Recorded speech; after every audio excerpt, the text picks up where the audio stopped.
தங்கத்தேர், வைரவேல், தங்க மயில் வாகனம், விஞ்ச் மின் இழுவை வாகனம், அதாவது அங்க இருக்கிற எலக்ட்ரிக் ட்ரெயின், இது எல்லாமேவும் விவிசிஆர் முருகேச முதலியார் அப்படிங்கிறவரு கோயிலுக்காக நன்கொடையா கொடுத்ததுன்னு சொல்லப்படுறாங்க.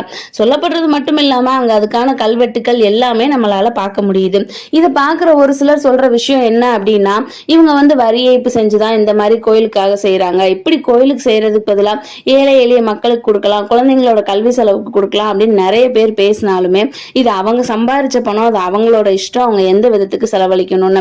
இது மக்களுக்காக செலவு செய்யப்படலையா அப்படின்னு நீங்க உண்மையா யோசிச்சு பாத்தீங்கன்னா இது மக்களுக்கான மிகப்பெரிய தொண்டா உங்களுக்கே தெரியும். பழனி போனவங்க எல்லாருமே மலை ஏறி போக முடியாது. அதுல வயசு முதிர்ந்தவங்க இருப்பாங்க, பெண்கள் இருப்பாங்க, குழந்தைங்க இருப்பாங்க. இன்னைக்கு காலகட்டத்துல ஆம்பளைங்களுக்கே பல நோய்கள் இருக்குது. அவங்களால மலை ஏறுறதுக்கு முடியாத காரியத்துல ஒன்னா இருக்குது. அப்பதான் இந்த விஞ்ச் மின் இழுவை மிஷின், அதாவது இந்த எலக்ட்ரிக் ட்ரெயின் இருக்கு இல்லையா, அது ரொம்பவே இன்றியமையாத